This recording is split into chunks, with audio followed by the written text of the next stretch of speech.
வணக்கம் மக்களே, welcome to the ஃபென்டஸ் show. இன்னைக்கு ஷோ நம்ம பார்க்க போறது சைரன் அப்படின்ற தமிழ் மூவியோட ரிவ்யூ. இந்த படம் பாத்தீங்கன்னா இந்த வீக்கெண்ட் தியேட்டர்ஸ்ல அவைலபிளா இருக்கு. இந்த படத்துல ஜெயம் ரவி, கீர்த்தி சுரேஷ் மற்றும் பலர் நடிச்சிருக்காங்க. இந்த படத்தோட டைட்டிலுக்கு ஏத்த மாதிரியே போலீஸ் வர்சஸ் ஒரு ஆம்புலன்ஸ் டிரைவர் அவங்க ரெண்டு பேருக்கு இடையே நடக்கக்கூடிய ஒரு கேட் அண்ட் மவுஸ் கேம் அப்படின்ற மாதிரி தான் இந்த கதையை கொண்டு போயிருப்பாங்க.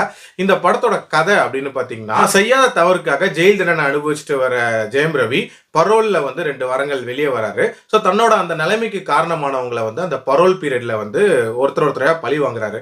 அந்த கொலைகளை விசாரிக்க வரக்கூடிய போலீஸ் ஆஃபீஸர் தான் வந்து கீர்த்தி சுரேஷ்.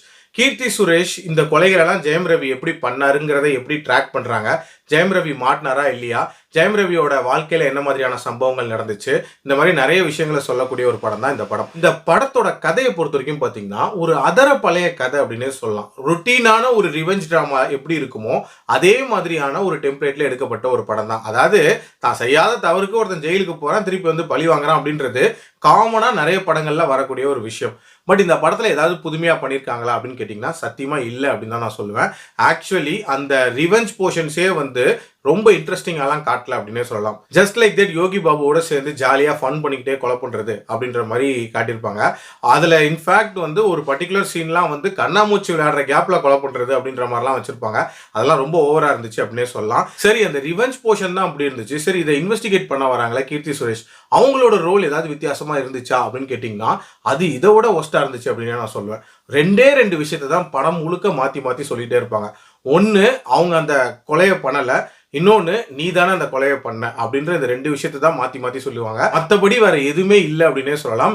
ஆரம்பத்தில் என்னவோ வந்து கீர்த்தி சுரேஷ்க்கும் ஜெயம் ரவிக்கும் காமனா நிறைய கேரக்டரிஸ்டிக் கனெக்ட் இருக்கிற மாதிரிலாம் காட்டியிருப்பாங்க. அதாவது 2 பேருமே வந்து தான் செய்யாத தப்புக்காக தண்டனையை அனுபவிச்சு அந்த வலியை ஃபேஸ் பண்ண நபர்களா இருப்பாங்க. ஸோ அது ரிலேட்டடா நிறைய கனெக்ஷன்ஸ் இந்த படத்துல கொடுப்பாங்க அப்படின்லாம் எதிர்பார்த்தா அது எதையுமே பெரிய லெவல்ல எக்ஸ்ப்ளோர் பண்ணாம ஜஸ்ட் லைக் தட் கடந்து போயிருப்பாங்க அப்படின்னே சொல்லலாம். அதே மாதிரி இந்த படத்துல இன்னொரு பிளஸ்ஸா நான் பாக்குறது என்னன்னா அந்த அப்பா பொண்ணு பாசம் அப்படின்றது. இன்ஃபேக்ட் பிறந்தப்போ என்ன மாதிரியான ஒரு பூரிப்பு இருக்குமோ அதே மாதிரி ஜெயில இருந்து வந்தப்போ அந்த பொண்ணை ஃபர்ஸ்ட் டைம் பார்க்கும்போது அந்த பூரிப்பு இருக்கிற மாதிரியான அந்த கனெக்டிங் சீன்ஸ்லாம் உண்மையிலே இன்ட்ரெஸ்டிங்கா இருந்துச்சு. பட் அந்த பொண்ணு தான் அப்பா வெறுக்கிறதுக்கான அந்த காரணம் இருக்குல்ல, அதுவே பெரிய லெவல்ல ஸ்ட்ராங்கா ரெஜிஸ்டர் பண்ணல அப்படின்னே சொல்லுவேன். ஜஸ்ட் ஜெயிலுக்கு போயிட்டு வந்தது அப்படின்ற ஒரே ரீசனுக்காக அது எதுக்காக நடந்துச்சு அப்படின்றது எதுவுமே விசாரிக்காம வெறுக்கிற மாதிரி காட்டியிருப்பாங்க. அதே மாதிரி இந்த படத்துல ஆணவ கொலை ரிலேட்டடா சில விஷயங்கள் பேசியிருப்பாங்க. அண்ட் ஜாதிக்கு அகேன்ஸ்டாவும் ரொம்ப ஸ்ட்ராங்கா நிறைய விஷயங்களை வாய்ஸ் அவுட் பண்ணியிருப்பாங்க. அந்த விஷயங்கள் எல்லாமே இந்த படத்துல உண்மையிலேயே ஒரு பிளஸ்ஸா தான் நான் பாக்குறேன். இன்ஃபேக்ட் டைலாக்ஸ்லாம் பயங்கர பவர்ஃபுல்லா தான் இருந்துச்சு. ஆனா இதே படத்துல தான் பொண்ணு வயசுக்கு வந்ததை வந்து ஊரெல்லாம் வந்து தூக்கிட்டு போய் கொண்டாடக்கூடிய ஒரு காட்சியுமே இருக்கு. அந்த காட்சிகள்லாம் ஒரு மாதிரி பிற்போக்குத்தனமான காட்சிகளாக தான் நான் பார்க்குறேன். அதே மாதிரி இந்த படத்துல யோகி பாபுவோட சேர்ந்து வரக்கூடிய ஒரு சில காட்சிகள் அப்படின்றது கொஞ்சம் ஒர்க் அவுட் ஆயிருந்துச்சு.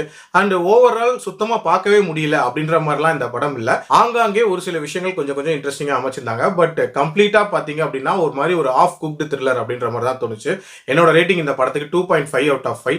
அடல்ட் கண்டென்ட்டை பொறுத்த வரைக்கும் சில வைலண்டான காட்சிகள் இருக்குமே தவிர மற்றபடி பார்க்கலாம். மீண்டும் அடுத்த விமர்சனத்தில் சந்திக்கிறேன். நன்றி, வணக்கம்.